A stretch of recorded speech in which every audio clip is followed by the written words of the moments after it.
Hello, Frank and Angie are together and free, and we're talking about banking. And somebody asked about what is the guaranteed amount of banking in Ecuador.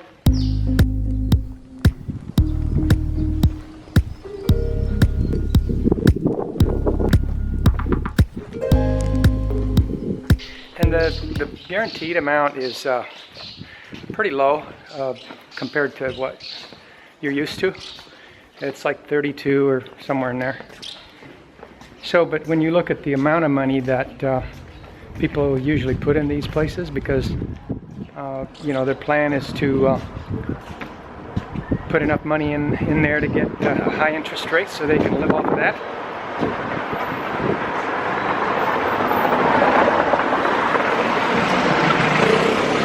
But unfortunately, the guaranteed amount is much lower percentage of what a lot of expats put in there to pull that plan off. So clearly a very risky proposition.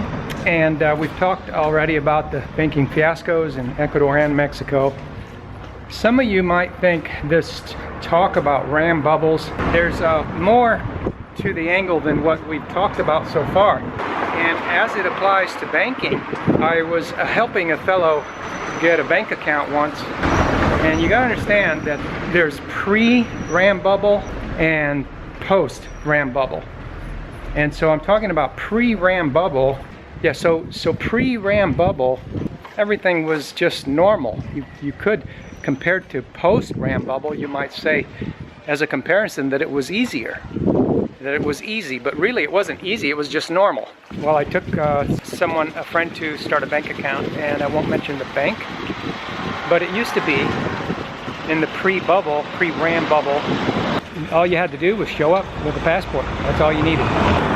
Sometimes they ask you for a utility bill. That was normal. Oh, and there was no limits. You know, just show up, put $500 in, $200, whatever you want, start the account.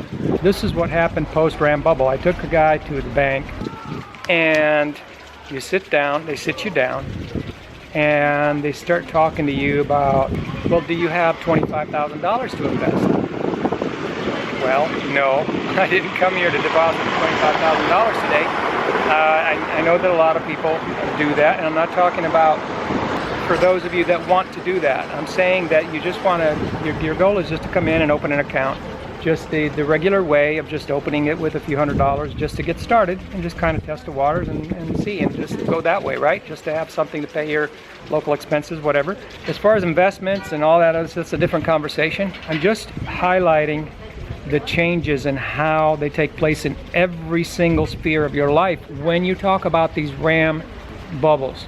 And so no, I'm not here to deposit $25,000. And the next thing he does, the banker, is he shows me a stack that high, about 2 inches, of paperwork, and he says, you know what these are? I said, no, what are they? These are applications for a bank account. And I quizzed him. I said, well, are they from gringos? And they were gringo applications for a bank account. And all the gringos were all being recommended the same bank. And so the guy had a stack that high, and I would have been at the bottom of the pile. I hope you're seeing a picture here. And so naturally, he doesn't want to discuss the normal way of doing things. He wants to say, look, I don't need you, in so many words, paraphrase, look, I don't need you. I got this huge stack of gringos. A lot of them want to put $25,000 in. If you'll put $25,000 in, I'll open your account today. Literally said that word for word. If you want to put $25,000 in, I'll open your account today. Rewind to pre-bubble days, you could just walk in, and I've helped several people do that. Just walk in and open a bank account with $100, $200, whatever, $300. I'm not trying to appeal to people with no money. I'm just highlighting the difference between pre-bubble and post-bubble and how it affects every single thing, including banking. Anything you can think of that you think you would do when you go abroad, when you go into this Retire Abroad magazines and their group of followers, bubbles, this is one of the things that happens, and it happens everywhere. I heard of a case in Chile because a lot of these gurus, they split up this sounds kind of funny, it's like they're splitting up a pie. They split up the countries, like, oh well, this guy's gonna do Chile, this guy's gonna do Uruguay, you know, this guy's gonna do whatever. And back in those days, maybe the guy's still doing it, somebody was doing Chile. Not to pick on anybody, just to say that it turns out that they recommended a bank to their newsletter subscribers. And at first it was just regular, normal. And then afterwards they quoted demand and they jumped the entry fee to like $500,000. They totally had to change it because of the number of people. And it could be that the type of people that were going there, based on the kind of mailing list the guy had, was people with lots of money to move. And so there's no way somebody wanting to just do something normal is going to ever compete in an environment like that of a you know, a RAMM bubble environment where you're just competing on everything with people that just have high amounts of everything, you know, money, price of real estate, food, everything, you know. And so this is something to keep in mind. I thought I would tell you, because I know there's a lot of people on the internet that get on these channels, and a lot of them are in a position to just shrug their shoulders and say, okay, yeah, let's do that.